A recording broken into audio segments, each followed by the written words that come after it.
Bonjour et bienvenue dans l'entretien de France 24. J'ai le plaisir aujourd'hui de recevoir un champion, pas un simple champion, un double champion olympique, qui plus est porte-drapeau de la délégation française à Rio. Vous avez bien sûr reconnu Teddy Riner. Bonjour Teddy. Bonjour. Merci de nous accorder ces quelques minutes. Ma première question elle est toute simple. Qu'est-ce que vous ressentez 10 jours après ce deuxième titre olympique? Beaucoup de fierté, toujours beaucoup de fierté. Je suis toujours sur mon petit nuage à profiter de cette médaille et à me dire voilà, j'ai réussi à le faire après cette Olympiade difficile. Très content d'être resté invaincu sur cette Olympiade aussi. Très content de l'avoir fait avec mon entraîneur et mon staff. Très content d'être allé au bout de cette journée. Ouais. Est-ce qu'il y a une saveur particulière par rapport à la médaille de Londres en 2012? Ouais, la saveur qu'elle a, celle-là, c'est la fierté. La fierté parce que 2 opérations, manque de sensations, beaucoup de problèmes dans cette Olympiade. À l'épaule. À l'épaule et au coude. Et malgré ça, voilà, avec les tripes, la rage de vaincre, je suis allé chercher cette deuxième médaille d'or. Et je peux vous assurer qu'il y avait des doutes, il y avait des grosses questions qui restaient en suspens là-haut. Et malgré ça, voilà, on a préparé ces jeux comme il se devait et on y a cru jusqu'au bout. Ouais. Vous êtes désormais le judoka le plus titré de l'histoire. Est-ce que vous avez conscience d'être un exemple, un modèle à suivre pour des milliers, voire des millions de Français qui soient jeunes ou moins jeunes d'ailleurs? Oui, après, je le fais naturellement, je reste moi-même. Si je peux faire naître des passions et des vocations dans la jeunesse ou dans les yeux de toutes ces personnes qui aiment le sport, pourquoi pas, c'est avec plaisir. En tout cas, moi, le message que j'aime bien délivrer qui est vrai, parce que souvent, quand on est jeune, on se dit « ouais », toujours les parents ils disent il faut travailler pour avoir ce qu'on mérite. Non, la vérité, elle est là, c'est la vérité. Si on veut devenir un champion, si on veut devenir un grand homme dans cette société, il faut se donner les moyens de ses ambitions, de ses rêves. Il ne faut rien lâcher, il faut se dire que il n'y a pas de limite, il n'y a pas de montagne trop haute. Tout est possible. Il n'y a que la lune et le soleil qui sont trop hauts. Moi, j'ai cette image en tête de vous et de David Douillet, cette fameuse photo quand vous êtes à l'INSEP, il me semble. Non, au PSG. Au PSG. Vous avez un peu appris de lui, j'imagine, c'était votre idole. Est-ce que maintenant, c'est à votre tour de transmettre? Quelles sont les valeurs que vous avez envie de transmettre justement à la jeune génération? Waouh, la jeune génération, ce que j'ai envie de leur dire, c'est profitez, faites-vous plaisir. Il n'y a pas de sommet trop haut. Mais avant de penser champion, avant de penser or olympique, il faut d'abord prendre plaisir. Moi, ce qui m'a mené jusque-là, c'est le plaisir. Le plaisir d'apprendre, le plaisir de me dépasser à l'entraînement, le plaisir de me dire je suis content d'être là, je sais ce que c'est une chance. Donc fais-toi plaisir, prends conscience, prends confiance et fonce. Vous avez déclaré il y a quelques années dans une interview que la seule chose qui vous faisait peur dans la vie, c'était pas la défaite, c'était votre mère. Avec le sourire, bien sûr, vous l'avez dit. Bien sûr. Est-ce que vous pouvez nous parler d'elle et de son rôle qu'elle tient au quotidien Ma mère, dans oui, votre c'est vie? vrai qu'elle a toujours été à mes côtés, toujours à mes côtés depuis très tôt. Je me souviens lorsque moi et mon frère, on faisait judo, athlétisme, basket, squat, badminton. Votre frère qui était judoka aussi. Ouais, il a été judoka. Et elle était là à nos côtés, elle nous emmenait à l'entraînement, elle nous récupérait, elle allait faire son sport, elle était toujours à nos côtés. Et c'est vrai que derrière tout homme, que ce soit sportif, homme politique, businessman, tout ce que vous voulez, se cache une femme. Parce que voilà, sans une bonne maman, il n'y a pas de grand sportif comme moi. Ouais, derrière les grands hommes, il y a toujours une grande femme. Toujours. C'est à votre tour maintenant d'être père, puisque vous avez un petit Eden, vous me dites si je me trompe, qui a 2 ans. Est-ce que votre paternité a changé votre regard, votre approche de votre discipline ou de la vie d'une manière plus large? Bien sûr, ça a changé beaucoup de choses. C'est un plus, c'est un bonus, c'est un paradis. J'ai tellement de mots pour dire qu'est-ce que ça représente d'être papa. Mon fils, je l'adore, je l'aime, c'est ma raison de vivre. Aujourd'hui, une journée sans lui, c'est comme si je mourais, je meurs de l'intérieur. Voilà. Ça a changé ma façon de voir les choses, ça a ouvert mon optique encore plus qu'avant. Et puis quand je monte sur le tapis à chaque fois sur une nouvelle compétition, je me dis, voilà mec, ça c'est ton héritage. Donc ce que je veux que tu comprennes, c'est si tu veux réussir de grandes choses, bats-toi, ne lâche rien.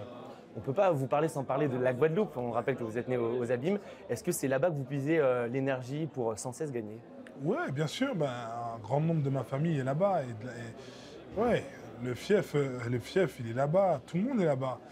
Et oui, mes racines sont là-bas, j'ai une histoire particulière là-bas, je suis né là-bas, j'ai mon père qui est là-bas. Votre mère voulait que vous ouais, elle voulait que je naisse là-bas. Donc, ouais, la Guadeloupe, c'est où? C'est mes racines, c'est mes origines, c'est là où je me ressource, c'est là où je fonce toujours après la compétition parce que toute ma famille, le soleil, la bouffe là-bas, elle est juste magnifique. Non, tout est bon là-bas, tout est positif. J'aime cette île, j'aime me savoir. Je suis en sécurité là-bas, je me sens bien. On va se projeter un petit peu sur l'avenir. Les prochains Jeux Olympiques, c'est à Tokyo en 2020. Tokyo, c'est le Japon. Le Japon, c'est le pays du judo. Est-ce que c'est l'ultime défi de votre carrière? Non, l'ultime défi de ma carrière, elle était là, c'était Rio.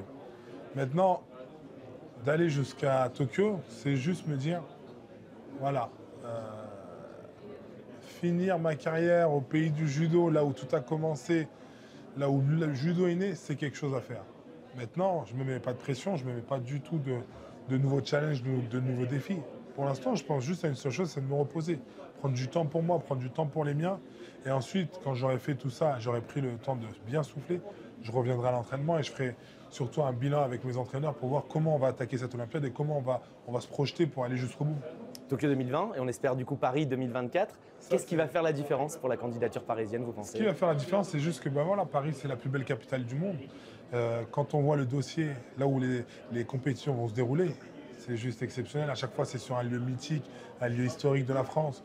La natation, tout ce qui va être l'eau, c'est près du château de Versailles. Le judo, c'est à Bercy. Il va y avoir carrément un stade sur le Champ de Mars. C'est exceptionnel. Non, non, non. On a tout pour bien faire, tout pour réussir cette candidature et tout pour faire de beaux jeux à Paris. Ouais. Ça vous a donné envie, Rio, justement, l'ambiance qu'il y avait dans les stades là-bas, les Brésiliens acclamés par leur public? Bien sûr, bien sûr. Des jeux à Paris, à la maison, c'est quelque chose à vivre. Moi, j'ai vécu des championnats du monde de judo à Paris. C'était juste exceptionnel. Alors, des jeux, c'est juste un rêve qui pourrait devenir réalité. Maintenant, c'est à nous de jouer. C'est à nous d'être derrière cette candidature, à nous d'en parler le plus possible, à nous de bien concocter un beau dossier pour gagner cette candidature. Et justement, l'ambiance, on imagine qu'elle sera belle à Paris en 2024. Est-ce que vous avez été, évidemment, on imagine déçu par les huées qui ont touché Renaud Lavillenie? Est-ce que vous avez été déjà confronté à ce genre de situation, vous, personnellement? Ouais, moi, j'ai été confronté, moi aussi, le jour de ma journée, hein, le jour même, quand j'ai pris le Brésilien en quart de finale. Rafael Silva. J'ai été sifflé, mais je peux comprendre. Je pense que tout le monde peut comprendre. Le Brésil revient d'une crise, de 3 grosses crises économiques, politiques et sanitaires. Lorsqu'ils voient leurs sportifs, ils veulent les voir réussir, ils veulent les voir gagner. Donc je pense que c'est ça aussi les sifflets, c'est qu'ils veulent déstabiliser, nous mettre la pression pour qu'on échoue, pour qu'on passe à côté. Et c'est ce que je disais tout à l'heure, j'en parlais avec Renaud, ils voulaient te mettre la pression et c'est dommage parce que tu aurais pu l'avoir cette médaille d'or. Renaud, ça reste un grand champion et ce Brésilien, c'est pas pour le dénigrer, mais le saut qu'il a fait, c'est parce qu'il est chez lui. Les 10 cm au-dessus de son record. Au-dessus de son record personnel. Ah oui, c'est parce qu'il est à la maison et c'est ça aussi le rêve olympique, c'est que lorsqu'on est à la maison, on peut réaliser des grandes choses. J'ai encore 2 questions pour vous, Teddy Riner.